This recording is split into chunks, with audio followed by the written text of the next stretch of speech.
Assalomu alaykum qadrli futbol muxlislari. Jahon chempionati eng qizg'in pallaga kirib bormoqda va bizda Daryoda mundial kundaligi davom etadi. Bugungi dasturimizni hamkasbim sharhlovchi Muhammadali Muhammadkarimov bilan birga olib boramiz. Xush kelibsiz.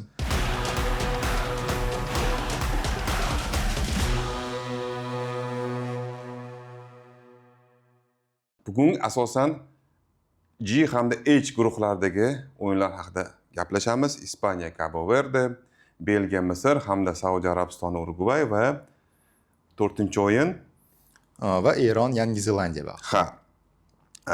Dasturimizni boshlashdan oldin shuni aytib o'tmoqchimanki, Jahon chempionati o'yinlari o'zbekistonliklar uchun, umuman bizning mintaqamiz uchun biroz noqulay bo'lyapti. Ko'pchilik shundan shikoyat qilyapti. Ko'rish vaqtlari yarim kechasi bo'layotgani uchun ertasi kuni ishga borish kerak. Lekin shuni ham inobatga olish kerakki, 4 yilda bir bo'ladigan musobaqa. Ashaddiy futbol muxlislari baribir ko'rishga, o'zini sevimli jamoasiga muxlislik qilishga imkon topadi. Muhammadali, siz Jahon chempionatida qaysi jamoaga muxlislik qilyapsiz? O'zbekistondan tashqari albatta.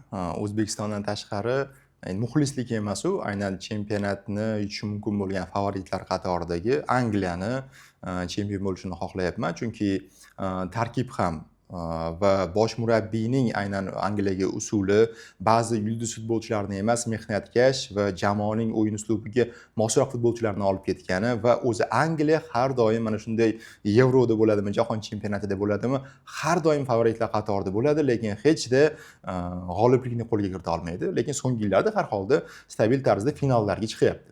Bu zo'r natija va balki keyingisi, ya'ni endi navbat keldi chempionlikka. Endi finalga emas, o'sha 66-yilgi chempionlikdan keyin umuman jamoa bu turnirlarda, katta turnirlarda qiynalyapti-da.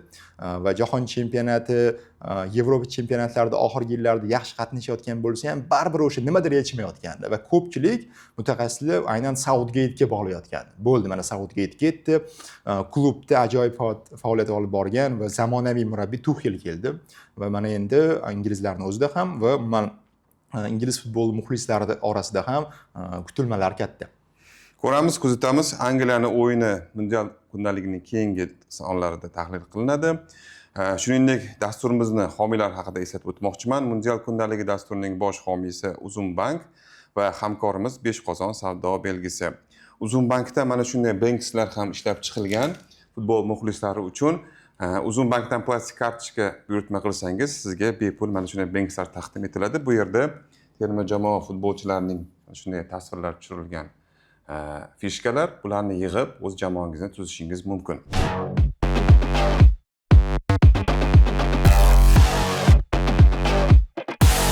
Birinchi o'yinga o'tadigan bo'lsak, Ispaniya, Cabo Verde. Ispaniyani barcha biladi. Terma jamoa juda ham kuchli, oxirgi Yevropa chempioni va mundialdagi g'oliblik uchun asosiy da'vogar. Tarkib ham dahshat. FIFAdagi o'rnini ikkinchi o'rin, uzoq vaqt davomida birinchi o'rin saqlab keldi, keyin yaqindagina ikkinchi o'rinni boy berdi.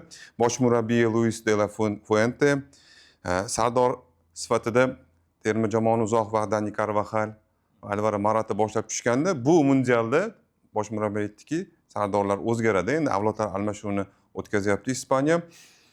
Asosiy sardor sifatida Rodrini tanlagan. Undan tashqari agar Rodri maydonda bo'lmasa, keyingisi Unai Simon, Mikel Oyarzabal va Dani Olmo ketma-ketlikda. Aytib o'tdiki, murabbiy bularni barchasi yetakchilar, kiyim almashtirish xonasida ham yetakchilik qilishadi va umid qilamizki, terma jamoani maydonda ham boshlab g'alaba sari boshlashadi deb aytib o'tdi va eng yaxshi to'purari, hozir tarkibda bo'lgan eng yaxshi to'purari Mikel Oyarzabal bo'lib turibdi. 25 ta gol bilan Ferran Torresda ham yaxshi ko'rsatkich, 24 ta gol kiritgan. Jamoaning asosiy tarkibi, futbolchilari Barselonadan olingan. Mana shu bo'yicha ham ko'p bahslar bo'ldi. Eng sensatsion holat Real Madriddan ilk bor terma jamoaga hech kim chaqirilmagan. Nima uchun shunday bo'ldi? Mana o'sha sardorlar almashdi dedingiz-ku. shu Carvajal ham aynan chaqirilmagani sardorlik bog'ichi boshqa futbolchiga topshirilishiga sabab bo'ldi. Morata o'zi intervyu berdi. Chindan ham bu mavsumda ko'rsatgan o'yini o'sha chaqiriqqa loyiq emasligini tan oldi futbolchini o'zi ham. Va o'zi bilan baribir so'nggi yillarda Moratani ham endi asosiy markaziy hujumchi edi, darajasi pastladi. Realda esa mavsumning yomon o'tgani va o'zi Realda ispan futbolchilarining o'zi tagi kam. Ya'ni Shunaqa bo'lib qoldi, kamayib ketib qoldi. Legioner futbolchilar soni ko'p va Carvajal baribir uzoq muddatli jarohatdan keyin qaytish ham qiyin bo'ldi. Arbeloa ham ko'p maydonga tushirmadi uni. Barselonada esa Barsa baribir so'nggi yillarda moliyaviy qiyinchiliklarga duch kelgani tufayli ham o'zining akademiyasiga, o'sha akademiyasidagi xususan aynan ispan futbolchilariga tayanishga majbur bo'lib qoldi va mana shu faktor ham Ispaniyani chempionlardan, ya'ni favoritlardan biriga aylantirdi. Chunki aynan klubda bir necha yil yoki mayli bir mavsum bo'lsa ham har hafta, har kuni birga o'ynab yurgan futbolchilarni jamlangani terma jamoada ham. Ularning aksariyati ko'zini yumib ham bir-birini topa oladi. Tabiiyki bir oylik turnirda, bir oy 40 kunlik turnirda bu juda yaxshi ish beradi. Misol uchun o'sha biz Angliya haqida gapirganimizda Tuchel tarkibda futbolchilarni tanlayotganda aynan bir-biri bilan yaxshi chiqishadigan, o'yini qovishadigan, uslubi, darajasi bir-biriga mos bo'lgan futbolchilarni olib ketdi. Sababi mana bunaqa kichik muddatli, oz muddatli turnirlarda futbolchilarni o'zaro tushirishi bu birinchi planga chiqib qoladi o'z-o'zidan. Ya'ni u yerda sizga adaptatsiya uchun vaqt berilmaydi.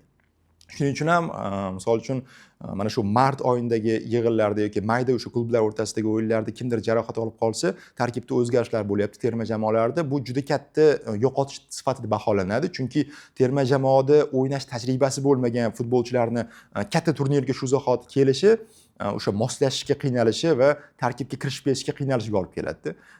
Ispanlarda esa bu bo'yicha deyarli muammo yo'q, chunki nafaqat Barselonaning asosi bor, balki o'sha Sociedaddan, Atletik Bilbao'dan, boshqa jamoalardan olib kelgan futbolchilar ham Barselonaning uslubiga mosroq.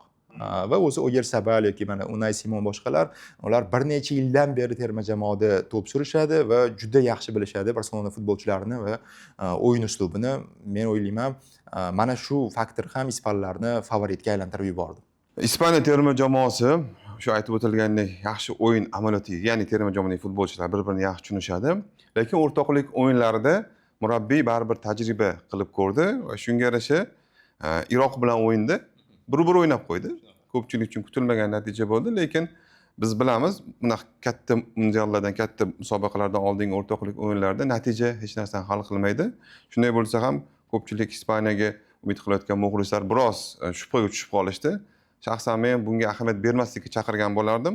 5-iyun kuni bo'lgan o'rtoqlik o'yinida faqatgina Ferran Torres gol kiritgan Ispaniya tarkibidan va Iroq hisobni tenglashtirgan. 9-iyun kuni Peru bilan o'ynadi Ispaniya va bu o'yin 3-1 hisobida ispanlarning g'alabasi bilan yakunlandi. Mikel Oyarzabal, Pedri gol muallifi bo'lishdi, yana bitta golni peruliklar o'z darvozasiga kiritib qo'yishgan. Demak, Ispaniya tushunarli, qanaqa jamoaligi hamma biladi, muxlislari ko'p va futbolchilar deyarli hammasini tanishadi. Kuchli beshlikda o'ynaydigan futbolchilari. Endi Ispaniya raqibi Cabo Verde haqida gaplashsak, ko'pchilik uchun notanish jamoa. Umuman Cabo Verde degan davlatni ko'pchilik eshitmagan ham bo'lsa kerak. Mana shu dasturga tayyorlanish davomida ma'lumotlarni izlab ko'rdim. Orollardan iborat davlat ekan, G'arbiy Afrikada joylashgan, Atlantika okeani uzra 15 ta oroldan iborat. Kichkinagina davlat, maydoni 4000 kvadrat kilometr, aholisi 583 ming. Mana shu davlatning terma jamoasi Ispaniyaga qarshi bahs olib borish kutilyapti. Mundial o'z nomi bilan bayram. Bu yerda ko'pchilik kichkina terma jamoalar uchun, ayniqsa 48 ta bo'lgandan keyin ishtirokchilar soni kuchli termalarga qarshi o'ynab ko'rish imkoniyati. FIFA ham shuni ta'kidlayapti. Mana shunaqa bayram taqdim qilish uchun ham ishtirokchilar soni ko'paytirdik deyapti. Endi taxminlarga qaraydigan bo'lsak, 93% Ispaniyaning g'alabasi kutilyapti bu o'yinda va juda 3% gina Cabo Verde g'alabasiga umid qilingan. Endi bu deyarli iloj bo'lmaydigan narsa deb hisoblayman. Futbolda mo'jizalar ko'p bo'lsa ham. Mana shu FIFA futbolchilar, terma jamoalar sonini ko'paytirayotgani yaxshimi, yomonmi? Bahsli mavzuda, nima deb o'ylaysiz shu fikrni? Endi mana kecha Germaniya bilan Kuryasao o'ynadi, yirik hisob qayd etildi. Xuddi shu o'yin ssenariysi Cabo Verde Ispaniya bilan o'yinda ham sodir bo'lishi mumkin va bu normal holat. Ya'ni tabiiyki o'sha FIFA reytingida juda katta farq bilan ikkisi boryapti, ya'ni o'rtasidagi farq katta. Bunday holatda tabiiyki bu o'z so'zini aytadi. O'yin uslubi boshqa va Cabo Verde, Kuryasao kabi terma jamoalarni men ham aynan jahon chempionatiga chiqqandan keyin shunday mamlakat borligini bildimda, rostini aytish kerak. Chunki baribir asosiy Yevropa mamlakatlarini bilamiz, asosiy Janubiy Amerikada kimlar qatnashishi ma'lum va Afrikaning ham o'zi yaxshi 4-5 ta jamoasi bor, doimiy ravishda o'sha jahon chempionati yo'llanmasini qo'lga kiritadigan. Tabiiyki yo'llanmalar soni ko'paygandan keyin bizga biroz begona bo'lgan yoki umuman hatto top ligalarda futbolchilari yo'q bo'lgan terma jamoalar ham paydo bo'lyapti. Ha, bu balki keyinchalik qandaydir bir surprizni olib kelishi mumkin, qandaydir sensatsion natija jahon chempionati uchun ham va o'sha mamlakatning tarixi uchun ham bayram bo'lishi mumkin, lekin baribir debyutantlar uchun biroz menimcha ehtimoli kam bo'lsa kerak. Ammo ular uchun ham bayram. O'sha Kuryasaoda yoki Cabo Verdemida, ya'ni nima deydi, avtobusda ham bayram qilib, o'ynab, mana shunday tayyorgarlik. Chunki ular bilishadi, bu guruhdan chiqish masalasi deyarli ilojsizligini va maza qilib o'z futbolini ko'rsatish uchun maydonga tushishadi. Shuning uchun asosiysi ularda natija emas, balki o'sha bayram shukuhi, jahon festivalida o'sha bir bo'lagi bo'lishi, butun dunyo ularni ko'radi. Ya'ni butun faoliyati davomida ushbu futbolchilarni bu darajada katta auditoriya tomosha qilmaganligi aniq. Va bo'lib ham Ispaniyaga qarshi o'ynashi yoki Ispaniya yoki deylik mana Fransiya, Germaniyaga qarshi ularni bir guruhdan o'rin olganligi ham katta baxt bo'lsa kerak. Misol uchun O'zbekiston terma jamoasi ham debyutant va O'zbekiston terma jamoasi guruhida Portugaliya bilan biz tushganimizni ko'rgandan keyin men ham xursand bo'lganman. Chunki Ronaldoga qarshi bizning futbolchilar o'ynaydi yoki Argentinaga qarshi tushganimizda ham yoki istalgan Yevropaning o'sha birinchi savatdagi jamoasiga qarshi o'yin bu eng avvalo bayram. Chunki aniq bilardikki, birinchi savatdagi, birinchi o'rindagi jamoaga qarshi biz baribir imkoniyatlarimiz cheklangan, yutish ehtimolimiz kam, ammo qancha kuchliroq jamoa tushsa, to'g'ri, yirikroq hisob bo'lib ketishi ham mumkin, lekin o'yin tomonlama va muxlislarning suyukli futbolchilari endi O'zbekiston terma jamoasiga qarshi o'ynashini ko'rish baribir yoqimli. Menimcha Cabo Verdeda ham o'sha 15 ta orolni har bir xonadonning televizorida shunday shukuh bo'lsa kerak. Albatta, haqiqiy bayram bo'ladi. Shu bilan birga bitta narsani ta'kidlab o'tish kerak. FIFA reytingida 67-o'rin ekan. Unaqa biz taxmin qilganlik juda past emas. 100 dan keyingi o'rinlar emas. O'z vaqtida Afrika Millatlar Kubogida chorak finalgacha yetib borgan ekan. Demak, biz o'ylaganchalik haligi kuchsiz, balki ochko tarqatadigan jamoa bo'lmasligi ham mumkin. Tarkibdagi futbolchilarga e'tibor qaratadigan bo'lsak, Nuno da Costa degan futbolchisi bor. Eldor Shomurodov bilan Abbos Fayzullayevning jamoadoshi. Istanbul jamoasida o'ynaydi. Undan tashqari Semedo Rodriguez kabi futbolchilari bor. Bular ham o'ziga yarasha o'rta miyona jamoalarda to'p surishadi.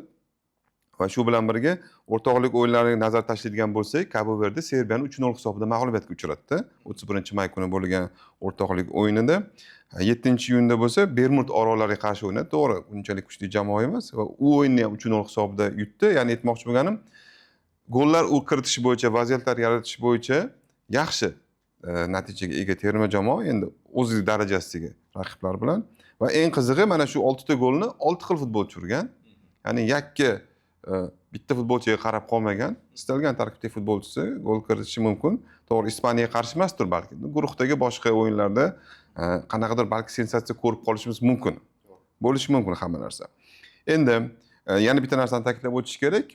Ispaniya va Cabo Verde tabiiyki hech qachon o'zaro uchrashmagan, bu jamoalarning yo'llari kesishmagan. Keyingi o'yin Belgiya Misr. Mana bu qiziqroq bo'ladi.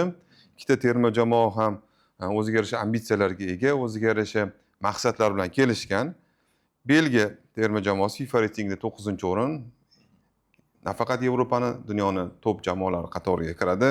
Tarkib jihatdan ham juda kuchli tarkibga ega. Sardori Yuri Tillemans, Aston Villa futbolchisi va to'purari Romelu Lukaku 90 ta gol kiritgan terma jamoada. Yulduzlarni barcha biladi. Kevin De Bruyne asosiy yulduzlardan biri, Napoli futbolchisi. Shuningdek, Jeremy Dokuning o'yinlari ko'pchilikka qiziq bo'lsa kerak. Abdulqodir Husanovning jamoadoshi va Arsenaldagi futbolchi Trossard. Belgiyada hozir o'rtoqlik o'yinlarida gol kirityapti. Ikkinchi iyun kuni Xorvatiya bilan o'ynagan, 2-0 hisobda g'alaba qozongan. Xorvatiya yaxshi jamoa ekanligini hisobga olsak, demak Belgiya mundialga jiddiy tayyorgarlik ko'rgani aniqlanib qoladi. 6-iyunda Tunisni 5-0 hisobda mag'lubiyatga uchratdi. Buni endi hisoblamasak ham bo'ladi. Tunisni ko'rdik. Jahon chempionatidagi eng kuchsiz jamoalardan biri ekan. Yirik hisobda mag'lubiyatga uchradi. Misr terma jamoasi ham yaxshi futbolchilarga ega. Shaxsan men Omar Marmushning o'yinlarini kutyapman. Terma jamoada qanday o'ynashini yaxshi futbolchi, yaxshi bilamiz. Manchester City tarkibidagi o'yinlar orqali FIFAda 29-o'rinda Misr. Bosh murabbiyi Husam Hasan. Eng qiziq tomoni o'z vaqtida mana shu murabbiy futbolchi bo'lgan, terma jamoada o'ynagan va 68 ta gol kiritgan. Hozircha hech qaysi futbolchi bu natijaga erisha olmagan. Muhammad Saloh yaqin kelyapti 55 ta gol bilan va balkim yaqin yillarda bu natijaga bosh murabbiy natijasiga yetib qolishi mumkin. Shuningdek yana bir futbolchisiga e'tibor qaratmoqchi edim. Muhammad Ali Hamza Abdulkarim. Barselona mana shu futbolchini sotib oldi. Mayda 18 yosh. Bo'yi baland, ikkita oyog'ida bir xil zarba bera oladi. Bo'lajak yulduz sifatida ko'rilyapti. Barselona bejiziga e'tibor qaratmaydi va uncha futbolchini sotib olmaydi. O'zida shuncha akademiya futbolchilar bo'lib turganda, mana shu futbolchini o'yinini ham muxlislarga kuzatib borishni tavsiya qilgan bo'lardim. Endi bosh murabbiy qanchalik buni asosiy tarkibga tushiradi bilmadim, balkim zaxiradan maydonga tushar kerak paytda. Hamza Abdulkarim eslab qoling, Barselonani futbolchisi. Shu Belgiya va Misr 4 marta o'ynagan ekan. Qaysi jamoa ko'proq g'alaba qozongan deb o'ylaysiz? Endi Belgiya tabiiyki. Unaqa emas ekan. 4 ta o'yinda Misr 3 marta g'alaba qozongan ekan. Bu o'rtoqlik o'yinlari bo'lgan. Shunday bo'lsa ham qiziqarli fakt. Belgiya Misrdan bir daraja yuqori deb hisoblaymiz, lekin o'rtoqlik o'yinlarida Misrning qo'li baland kelgan ekan va eng qizig'i Misr 4-0 hisobda Belgiyani mag'lubiyatga uchratgan. To'g'ri, uzoq tarixda 2006-yil. Yaqin eng oxirgi o'rtoqlik o'yinda ham 2022-yilda 2-1 hisobida misrliklarning qo'li baland kelgan. Yana bir futbolchisiga e'tibor qarish esdan chiqibdi. O'rtoqlik o'yinlarida Misr Rossiyani 1-0 hisobda mag'lubiyatga uchratdi. Braziliya bilan 2-1 hisobida mag'lub bo'ldi. Lekin har ikki o'yinda Mustafo Ziko degan futbolchisi gol kiritgan. Demak, mana shu futbolchi ham jahon chempionatida porlab qolishi mumkin. Ispaniya haqida gapirganda bir narsa yana esdan chiqdi. Lamin Yamal mavzusi ko'pchilikni qiziqtiryapti. Shaxsan o'zim ham Yamal o'yinlarini kutyapman. Maydonga tushmasligi so'roq ostida edi. O'sha Barselonadagi jarohatdan so'ng tiklanish jarayonida edi. Qiziq holat, bosh murabbiy aytdiki, Lamin Yamal jahon chempionatiga 100% tayyor. Birinchi o'yindayoq maydonga tushiraman deyapti. Balki asosiy tarkibda emasdir, lekin zaxiradan bo'lsa ham vaziyatga qarab tushiraman dedi. Bu esa Barselona jamoasini xavotirga soldi. Barselona shifokorlari aytishyaptiki, Lamin Yamal jarohatdan tiklangan bo'lsa, raqib Cabo Verde bo'lsa, balki tushirmay turganimiz ma'quldir, tavakkal qilmaslikka deyapti, lekin qoidalarga ko'ra jahon chempionati o'yinlarida, umuman terma jamoa o'yinlarida bosh murabbiy u gapi ustun bo'ladi va bosh murabbiy hal qiladi kimni qachon tushirishni va bosh murabbiy aytibdiki, bu jahon chempionati jiddiy yondashishimiz kerak va vaziyat to'g'risi har bir futbolchidan foydalanaman, shuningdek Lamin Yamal ham tushishga tayyor dedi. Endi bu vaziyatda tavakkal emasmi nima deb o'ylaysiz? To'g'ri, natijani holatda ular yaxshiroq bilishadi bosh murabbiy. Yo'q, endi murabbiy katta ehtimol o'sha zaxiradan maydonga tushishni nazarda tutgan va bu yerda o'yindagi natija, vaziyat menimcha taqozo qilmasa kerak. Ya'ni Yamal qutqarib ketish kerak bo'lgan darajadagi daqiqalar bo'lmaydi, lekin katta ehtimol bilan baribir u birinchi o'yinda maydonga tushish orqali yana o'zi Yamal chiqqanida yodingizda bo'lsa, eng yosh mana bu futbolchi, eng yosh gol kiritgan, eng yosh assistent, mana shunday ketma-ket eng yosh deb boshlanuvchi hamma rekordlarni urgan-ku. Balki bu yerda mana shu faktor ham bordir. Ya'ni to'g'ri, undan avval yoshroq futbolchilar ham bo'lishi mumkin, debyut qilgan boshqa, lekin o'zini tarixi uchun va balki Ispaniya tarixi uchun mayli 5 daqiqa o'ynasa ham rasmiy o'yinda maydonga tushgan, debyut bahsida maydonga tushgan deb hisoblanadi. Jahon chempionati tarixiga kiradi bu orqali. Menimcha gap shu yerda va albattaki nafaqat biz balki o'sha stadionga qimmat chiptalarni xarid qilib o'yinni tomosha qilish uchun yig'ilgan muxlislar ham aynan Yamalni o'yinini ko'raman deb tushganda, shuning uchun ham o'sha muxlislar hurmati mayli 5 daqiqa oxirgi daqiqalarda o'ynasin. Men o'ylaymanki, bunaqa holatda Cabo Verde futbolchilari ham charchagan holatda bo'ladi va Yamal ham albattaki murabbiyning ko'rsatmasi bilan riskka bormasdan ehtiyotkorlik bilan o'ynaydi keyingi muhim o'yinlar uchun. Chunki bu guruhda Urugvay bor. Ya'ni ularning asli jiddiy raqibi aynan Urugvay hisoblanadi. Shunaqa. Bundan tashqari Ispaniya uzoqni ko'zlab kelgan jahon chempionatiga, shu finalgacha yetib borish va bosh sovrinni egallashni va Yamalni mana shu tariqa Cabo Verdega o'xshagan terma jamoaga qarshi o'yinda maydonga, muhitga, umuman jahon chempionatiga moslash uchun tushirish mumkin. Bosh murabbiy adaptatsiya jarayonini o'tkazish uchun ko'ramiz, ko'rsatamiz, qiziq o'yinlardan biri bo'ladi. Keyingi o'yinlarga o'tadigan bo'lsak, keyingi o'yinlarni aynan mana shu Ispaniya guruhidan davom ettirib ketaylik. Ispaniya guruhida Urugvaydan tashqari Saudiya bor va Ispaniya u turda o'ynasa, aynan Urugvay bilan Saudiya o'zaro bahs olib boradi birinchi turda va biri 16-o'rinni egallab turibdi, ikkinchisi esa 61-chi o'rinni egallab turibdi FIFA reytingida. Tabiiyki 61-o'rinda Saudiya. Saudiyaning reytingi bu darajada bo'lsa ham, lekin aslida aynan jahon chempionatida, oxirgi jahon chempionatida qanday o'ynaganini ko'rdik. Ya'ni jamoa Argentinani mag'lubiyatga uchratishga muvaffaq bo'ldi.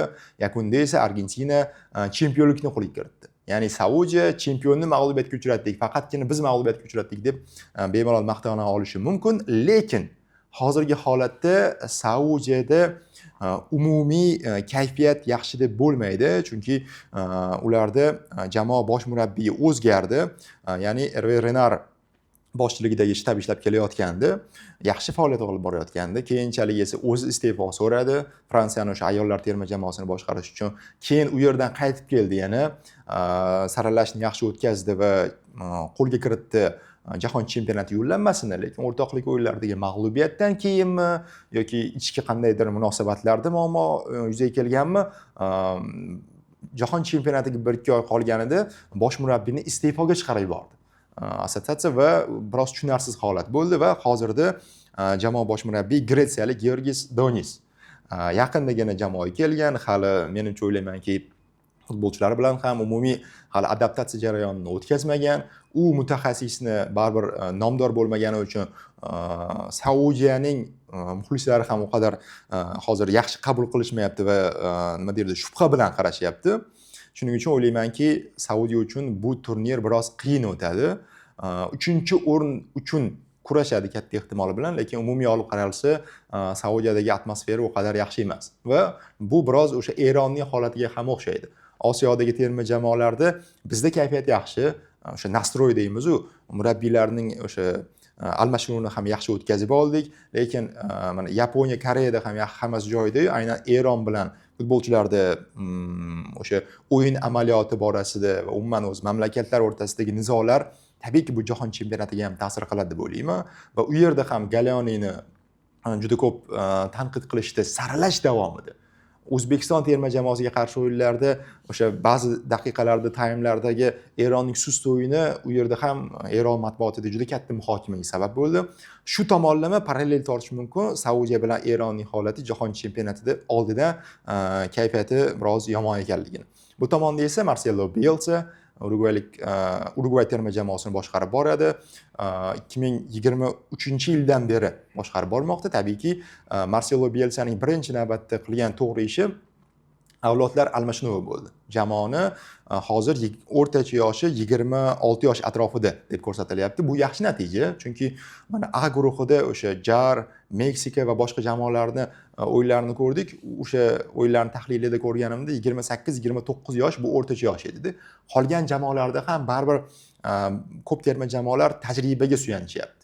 Ayniqsa o'sha ikkinchi eshelon deb hisoblangan jamoalar ham o'sha tajribaliroq futbolchilarni olib kelgan, mag'lubiyatga uchragan taqdirda ham yirik hisob bo'lib ketmasligi. Bielsa esa aynan almashinuvni o'tkazyapti, avlodlar almashinuvini va bu orqali misol uchun Luis Suarez ham jahon chempionati qaydnomasidan tushib qolganini yaqqol misol qilib ko'rsatish mumkin. Vaholanki Suarez terma jamoaning eng top darajadagi to'purari va ro'yxatda ham oldi qatorlarda boradi, lekin hozirgi formasi, yoshi va uning o'ynayotgan chempionati ham menimcha katta ahamiyatli deb topildi. Va o'zumuman saralashda ham yaxshi ishtirok etdi. 28 ochko jamg'ardi, 7 durang, 7 g'alaba va 4 mag'lubiyat qayd etdi va to'g'ridan-to'g'ri yo'llanmani qo'lga kiritdi qolgan jamoalar bilan birgalikda. 22 ta gol urishga muvaffaq bo'libdi, lekin 12 ta gol o'tkazib yuborgan. Lekin umumiy olib qaraganda yaxshi kayfiyatda va yaxshi tayyorgarlikda yetib kelmoqda bu jamoa. U statistika raqamlarini bir chetga surib qo'yaylik. O'zi aynan CONMEBOL mintaqasidagi jamoalarni alohida kuzatib borish kerak, chunki ular nafaqat o'zining o'yin uslubi, murabbiyi, o'sha taktik uslubi bilan maqtana oladi, balki ularning ichidagi olovi Yevropa terma jamoalariga qaraganda kuchliroq, shijoatliroq, shiddatliroq futbol. Ya'ni CONMEBOL mintaqasidagi terma jamoalar maydonga g'alaba uchun maydonga tushadi, tabiiyki, hamma qatori, lekin jang bilan o'yinni yakunlashadi. Natija qanday bo'lishidan qat'iy nazar. Yevropada baribir sovuqqonlikni ko'p ko'ramizda. Maestro futboli bo'ladi, taktik futbol, qoidalarga rioya qilish, lekin har doim ham jang ko'rmasligimiz mumkin. Urugvay esa mana shu tomonlama o'ylayman ajralib turadi. Urugvayga qarshi terma jamoamiz ham o'rtoqlik o'yinlarida maydonga tushganida ham buni ko'rgandik. Tushunarli. O'zi Osiyo jamoalari yaxshi o'ynashyapti, mundialda yaxshi qatnashyapti. Hozircha aynan Osiyoda mag'lubiyat yo'q. Shuni aytyapman-da. Nimani faktori bo'lishi mumkin? Endi birinchi navbatda menimcha Osiyoni hozir kuchliroq jamoalari birinchi bo'lib o'ynashni boshlashdi. Ya'ni yaxshi formada, yaxshi murabbiyga ega bo'lgan. Qatarchi. Qatarda meni o'zim ham hayron qoldim. Qatarda toza omad faktori bo'lsa kerak. Lekin Yaponiya bilan Koreyada albatta ularning eng avvalo bir necha yildan beri qurib kelayotgan futbol natijasi. Qatarda lekin omad. Yaponiya, Koreya tushunarli. Qatar o'yini juda ajablantirdi. Shu oxirgi o'yin daqiqalarda hisobni tenglashtirganda. Endi omad ham futbolda kerak-ku, baribir Qatar yaxshi jamoa shakllantiribdi. 100%. Endi futbolchilarni mahallashtirilgani ham bu yerda rol o'ynagan bo'lishi mumkin. Chunki tarkibni qaradimda, qaysi bir Lotin Amerikasining jamoasi ekan dedim, Akrom Afifga kelguncha. Keyin Akrom Afifdan tanidim Qatarligini. Ko'payib ketibdi mahallashtirilgan futbolchilar. Endi jahon chempionati uchun maxsus tayyorgarlik ko'rilgan. Baribir ham Osiyoni sharafini himoya qilayotgan terma jamoa sifatida natijalar yaxshi bo'lyapti. Qatar natijasidan ham xursand bo'ldim shaxsan o'zim. Bizga ham ta'sir qiladi bu kayfiyat, to'g'rimi? Mana shuni aytmoqchi edim. O'sha Qatar omadi bizga ham yuborilsa yaxshi bo'lardi, chunki Qatar o'yinda ikkinchi jamoa bo'lib, juda ko'p zarbalarni qabul qilib olib, oxirgi daqiqalarda tenglashtirib keta oldi-da. Bizning ssenariy ham Kolumbiya bilan Portugaliyaga qarshi o'yinlarda katta ehtimol bilan shunday bo'ladi va bizga o'sha omad ham kerak bo'ladi va eng zo'r tomoni o'sha siz hisobni tenglashtirib, so'nggi daqiqalarda gol urib, uni emotsiyasi yanada dahshatli-da. Keyinchalik Bein Sportda chiqib ketdi-yu, sharhlovchi xonasida sharhlovchining o'sha so'nggi daqiqalardagi goldagi emotsiyasi dahshat. Men o'ylayman, o'sha daqiqalarda istalgan har bir qatarlikda emotsiya xuddi shunday bo'lgan. Bizda ham xuddi shunaqa bo'lishini xohlardim. O'sha golni kiritgan futbolchiga Qatar investitsiya kompaniyasi 3 million dollar mukofot puli berdi va bitta Rolls-Royce. Dahshatli. Endi qarang, hozir bitta gol urib, durang qayd etgan. Agar butun jamoa g'alaba qozonsa, har biriga bittadan Rolls-Royce. Zo'r. Endi Urugvay haqida ham qo'shimcha ma'lumotlarni yig'ib kelganlarimni aytib o'tishim kerak. 15-ishtiroki ekan. Bu degani jahon chempionati tarixida eng ko'p ishtirok etayotgan jamoalardan biri. Tabiiyki, Urugvay haqida jahon chempionati bilan bog'lab gapirganimizda, u birinchi chempion ekanligini har doim eslab o'tishimiz kerak. O'sha 1930-yilda edi adashmasam, chempionlikni qo'lga kiritgan va 1950-yilda ham chempion bo'lgan ekan. Ha, juda uzoq vaqt o'tdi oradan, lekin baribir Urugvay CONMEBOLning eng top terma jamoasi sifatida jahon chempionatida ishtirok etaveradi. Chunki CONMEBOLda 15 marotaba chempion bo'lgan va bu Copa Amerikadagi eng ko'p g'oliblik hisoblanadi.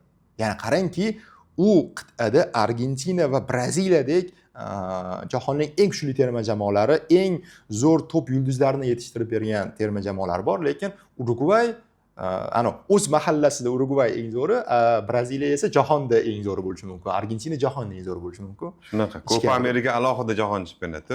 O'zini muhiti, o'zini qonun qoidalari bor. Uni bu yerdagi muxlislar tushunishi qiyin baribir. Shunaqa. 15 ta ishtirokdan 59 ta o'yin, 25 g'alaba, 13 durang va 21 mag'lubiyat. 59 o'yin baribir jahon chempionati uchun bu katta hisoblanadi baribir. Lekin o'sha jahon chempionati tarixidagi turnir jadvalini yaqinda chiqarishdida, u yerda tabiiyki Braziliya birinchi o'rinda, Germaniya kabi terma jamoalar pastki o'rinlarda borishmoqda. Ya'ni jahonda baribir Braziliya number 1 hisoblanadi, chunki o'zi 5 marotaba bu turnirni chempionligini qo'lga kiritgan. Saudiya Arabistonida esa 7 ta ishtirok, ya'ni salkam hatto ko'proq, 2 barobar kamroq ishtirok etgan Saudiya va 19 o'yin o'tkazgan, 4 g'alaba, 2 durang va tabiiyki mag'lubiyatlar soni 13 ta. Ya'ni Saudiyaning asosiy maqsadi xuddi biz kabi muhimi mana shu jahon chempionatiga chiqish va u yerda yaxshi ishtirok etish. Endi 4 g'alabaning eng yorqini albatta Argentinaga qarshi o'yin bo'lsa kerak, chunki qolgan g'alabalarni men ham rosti bir deganda eslay olmayman va o'zi qit'ada ham kuchli terma jamoalardan biri, 3 marotaba Osiyoda tengsiz deb topilgan, oxirgi marotaba 96-yilda zafar quchgan ekan. Bu jamoalar o'zaro bahs olib borishgan, ko'p bo'lmagan 2018-yilda o'sha Rossiyadagi chempionatda va Suaresning yagona goli Urugvayga g'alabani ta'minlagan. Va mana shu men qiziqtirgan ma'lumot Mayamida bo'lib o'tadi, Hard Rock stadionida. Miami va o'zimman mana Houston va o'zi Amerikada bo'lib o'tayotgan ko'p o'yinlar va Meksikadagi o'sha balandlik ko'p gapirilyapti. Men o'ylayman bu muhim. Ya'ni bu chindan ham futbolchilarga ta'sir etuvchi omil deb hisoblayman. Chunki uzoqqa bormaylik, o'tgan yilgi klublar o'rtasidagi jahon chempionatida ob-havoning qay darajada Amerikadagi futbolga katta ta'sir qilishini ko'rdik. Yaxshi, hozircha mana shu o'tgan o'yinlar davomida o'yin to'xtab qolmadi. O'yin o'sha momaqaldiroq, chaqmoq chaqshi deya to'xtab qolmadi. Hozircha qishda ob-havo futbol uchun juda qulay deb bo'lmaydi, lekin ortiqcha injiqliklarsiz davom etyapti. Lekin bitta holat bo'ldi baribir Angliya terma jamoasi bilan bog'liq. O'zi Angliya terma jamoasi bilan bog'liq g'alati voqealar ko'p bo'lyapti. Ko'p bo'lyapti negadir. Haligi futbol to'plari, butsalarni o'g'irlab ketishdi.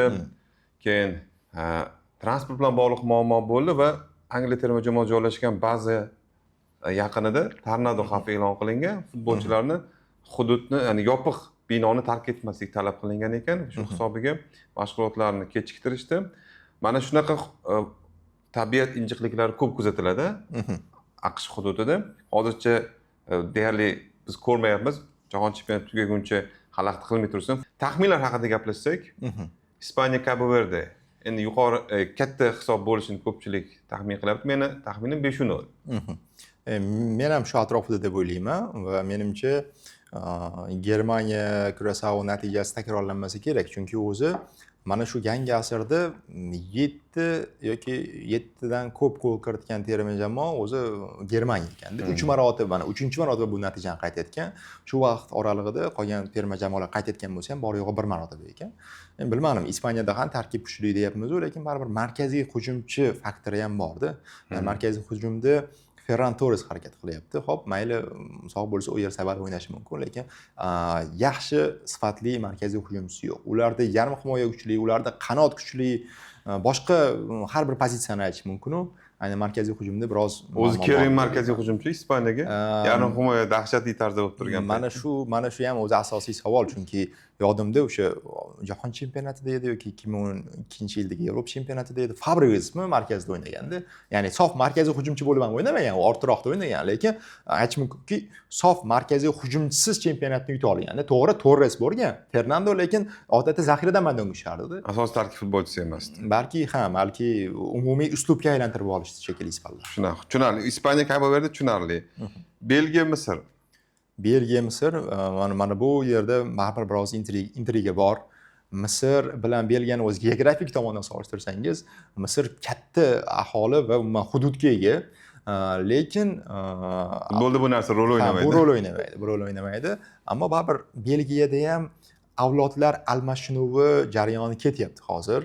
To'g'ri, yulduzlar bor, lekin avvalgi o'sha 18-yilgi jahon chempionati, 21-yilda bo'lib o'tgan Yevropa chempionatidagi tarkib vajohatli tarkib emasda. Hozir siz sanab o'tgan ba'zi futbolchilar, De Bruynelar ham baribir o'sha regressni yakunlashadi. albatta cho'qqiga chiqib bo'ldi ular.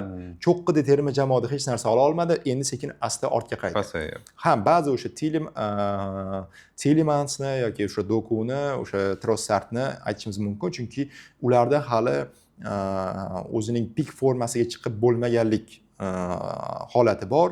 Lekin qolganlarda Lukakularda ham baribir pasayish borda. O'zi Lukaku asosiy tarkibda ko'p tushirmayapti bosh murabbiy, chunki yoshi ham rol o'ynaydi. Demak, bu yerda sizni taxminingiz Belgiya Misr? Men o'ylayman, kichik hisobda Belgiya yoki umuman durang bo'lib qolishi ham mumkin darajadagi o'yin. Meni ham taxminim 2-2 hisobda durang bo'lsa kerak, chunki bir-biriga mos terma jamoalar. Saudiya Arabistoni Urugvay taxmin. Saudiya Urugvayda men o'ylayman baribir Urugvay favorit. Ha, Urugvay terma jamoasining o'sha tarkibiga nazar tashlasangiz, ba'zi o'yinchilar kelmadi va o'zi ba'zi yorqin nomlar o'zi ularda ham avlodlar almashinuvi o'sha yoshartirish deydi-ku, bo'lib o'tayotgani uchun umumiy turnirdagi favoritlar qatoridan tushib qolgandek-u, lekin aytib o'tganimdek Kamembol jamoasi shuning uchun turnirda ham favoritlardan biri, misol uchun o'sha chorak final, yarim finalgacha boradigan jamoa deb o'ylayman va Saudiyaga qarshi o'yinda ham ular favorit va kamida 2 to'p farqi bilan g'alaba qozonishadi degan fikr bor. 2-0. Men ham qo'shilaman fikringizga. 2-0 Urugvayning g'alabasi. 4-o'yin haqida fikr yuritsak, mana bu o'yin haqida ham o'zi umumiy gaplashishimiz kerak. Xo'p, bu o'yin bizning vaqt bilan 6da, u yerda esa 18:00 da boshlanadi. Bu ham ahamiyatli. Ya'ni mana Ispaniyaning o'yini bizning vaqt bilan 21:00 da. U yerda ham erta boshlanadi. Ya'ni havo harorati baribir issiq bo'ladi. Bu o'yin biroz kechroq, shuning uchun ham futbolchilar biroz tetikroq holatda o'ynasa kerak deb o'ylayman. Eron Yangi Zelandiya o'yini Sofi stadiumda bo'ladi, Los Angeles stadiumda.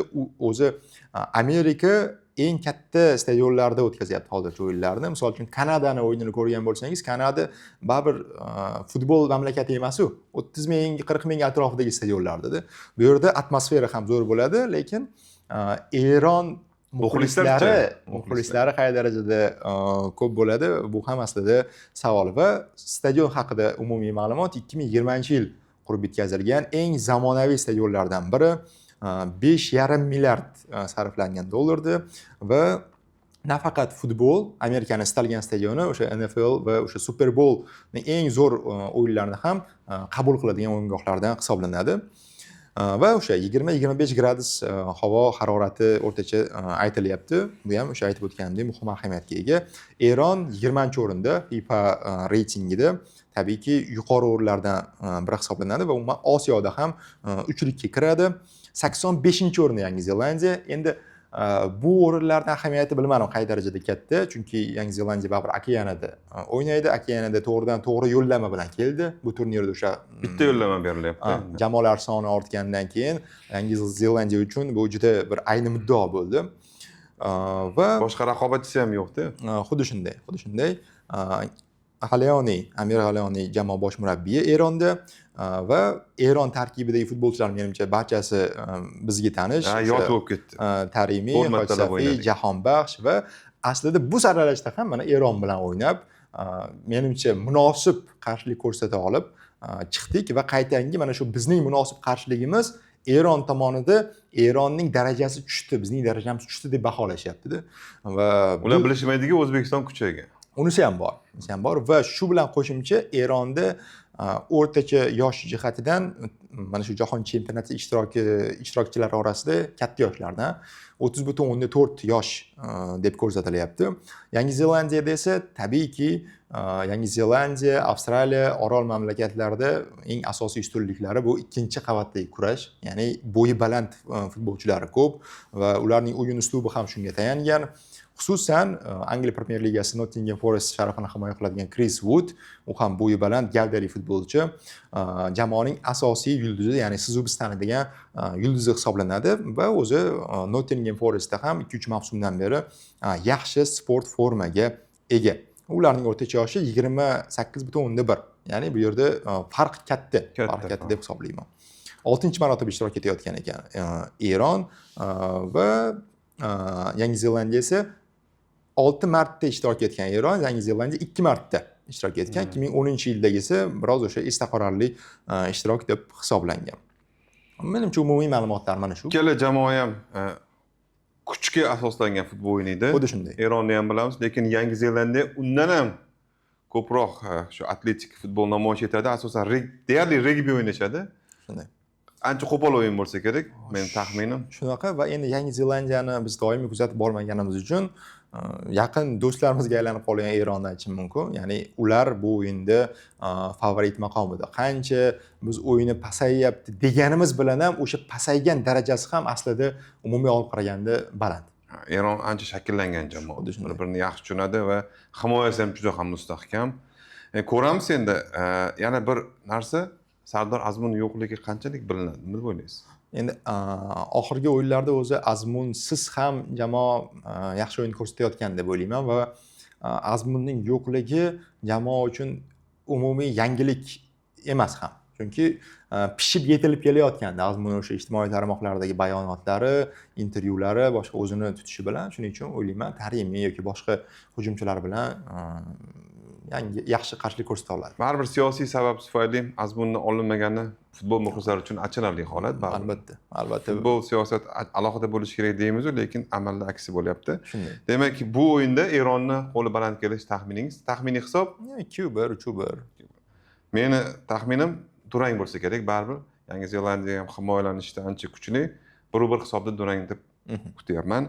Demak, 4 ta o'yin haqida fikr bildirdik. Ertaga nasib bo'lsa, mana shu o'yinlar yakunlangandan so'ng to'g'ridan-to'g'ri efirda o'yin natijalari haqida fikr yuritamiz, tahlil qilamiz. Mundial kundaligini kuzatib boring. Eslatib o'taman, Mundial kundaligining bosh homiysi Uzunbank, hamkorimiz esa Beshqozon. Keyingi dasturlarda ko'rishguncha xayr, salomat bo'ling.